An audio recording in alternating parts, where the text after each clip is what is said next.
Sci-Q. Here's something to chew on. Did you know that street luge evolved from skate? But that still wasn't fast enough. Lying down offered less wind resistance against the body, so they tweaked the design and came up with a super fast sled known as street luge. Sitting down, so the butt. Now that is perfect. Here's something to chew on. Did you know that street luge evolved from skateboarding? Riders figured out they could go faster sitting down, so the butt board was invented. But that still wasn't fast enough. Lying down offered less wind resistance against the body, so they tweaked the design and came up with a super fast sled known as street luge. So now I've got the hang of street luge, an extreme sport that relies on gravity. But Bob's about to show me how to take this up a notch by adding a jet engine to his board, creating a jet luge that can rev it up to 190 kilometers an hour. These are some seriously wild wheels, so getting to ride might be a bit of a challenge for a beginner like me. When do I get to try the jet luge? Paul, it's not going to happen. It's not? Well, it takes years of experience of learning how to drive a jet luge. Oh. But maybe I'll be able to help out in some way today. I'm at a motorsport event that's all about street race cars and their piston engines. But today, these race fans are in for a jet-fueled surprise. Bob's here to get people pumped up about his new invention. Also, as a closed track with safety precautions in place, it's the perfect spot to put it to the test. This jet engine is not that different from the engine on an airplane, just a lot smaller. The jet engine or gas turbine sucks in the air through the front with a fan.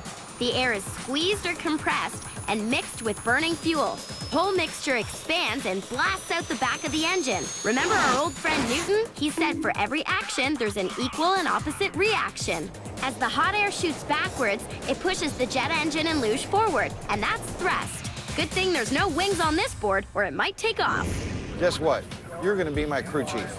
That's fantastic! First, we check the wheels. Special skateboard racing wheels, because at these speeds, regular wheels would melt or explode. Then we fuel up with jet engine fuel, the kind you can only get at the airport. It's got a lower flash point than regular car fuel, so it's less flammable and safer to handle. The amount of fuel we need for today's quarter-mile run wouldn't even start a plane engine. We add smoke fluid to wow the crowd. At just the right moment, with the press of a button, it's injected into the exhaust to create a wicked smoke cloud. The crew chief also cleans up the mess. Oh, did I do that? Because this is such an explosive engine and it has no brakes, we need serious safety features, like this computer that makes sure the engine's running properly. The fire extinguisher is standing by, and so is the kill switch. For some reason, I fall off. This pops out and everything will shut off. I think I got everything. Should we see if this puppy can go? Let's do it. Time for Bob to fire up the jet luge, and for me to get him started. Go!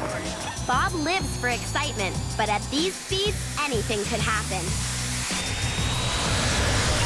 He pulls off a smoke-tacular speed of 120 kilometers an hour. How'd I do? Did I do good? Yeah, give me a high five. Am I hired? You're hired. I practically drove the thing. I was so good with the plane.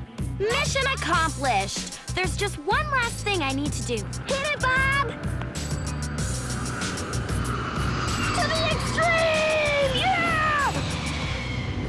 Yeah! Whoa, rocket powered! That's definitely a set of wacky wheels. It was so cool. So I guess we know who won this week's Sci-Q challenge.